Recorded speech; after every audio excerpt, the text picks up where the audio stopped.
Crypto crime is rapidly becoming a focal point for 2026. Joining us now, Ari Redbord, TRM Labs Global Head of Policy. It's good to have you on. You got a lot of background in all kinds of cyber crime, I think.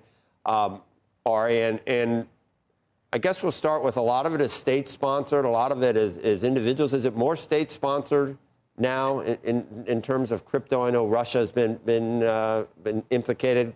Just go into some of the background. Terrific. Yeah, no, thank you so much. Happy New Year. And thank you for having me on today.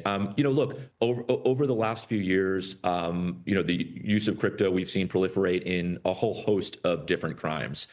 For example, this year we've seen about 2.7 billion in hacks on cryptocurrency businesses. To your question, about half of those, even a little bit more than half of those, have been attributed to North Korea, which has really professionalized, industrialized the hacking and then the laundering of large amounts of funds. Of that 2.7 billion, 1.5 billion alone was attributed to a hack by North Korea in February of this year, 2025. To account for about half of that, the largest ever, let's say, bank robbery in human history, 1.5 billion to be used for weapons proliferation and other destabilizing activity. Look, we've seen a huge year for the digital asset ecosystem. We've seen activity increase by about 50% from last year in the U.S. alone. Bad actors go to where the money is, and that means individual cyber criminals, but it also means nation states like North Korea. Right.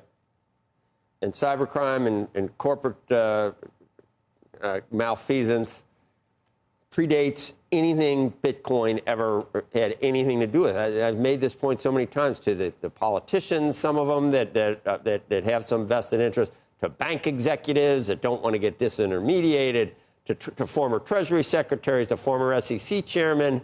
They all talk about crypto. Oh, my God, crypto. And if you look at the history of fraud, what percentage of financial fraud is crypto? They did just fine using dollars. 98% of it.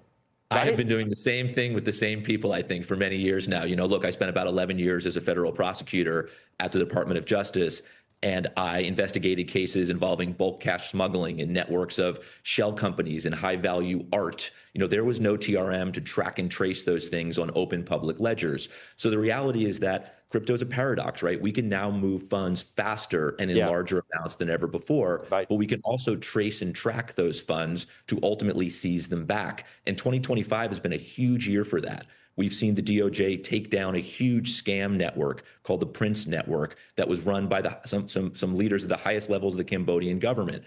We've seen the TRM create the Beacon Network, which basically brought all of crypto on board to interdict and seize back illicit proceeds. So while you can steal larger amounts of funds and move them, law enforcement can also move much faster than we could in the traditional world.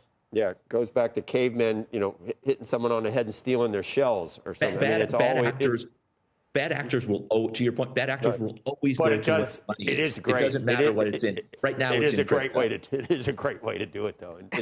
In certain respects, there's certain things that crypto does allow, but as you point out, not as anonymous as most people think. What about AI? Now I'm told that AI is going to make that even easier. The phishing will be better, and it'll even supercharge crypto scams and other, just regular scams, I guess.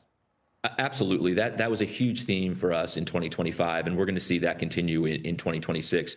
We've seen about a 500% increase in the use of AI for scam activity in 2025 from the prior year. We're likely to see significant increases in 2026, and that's exactly right.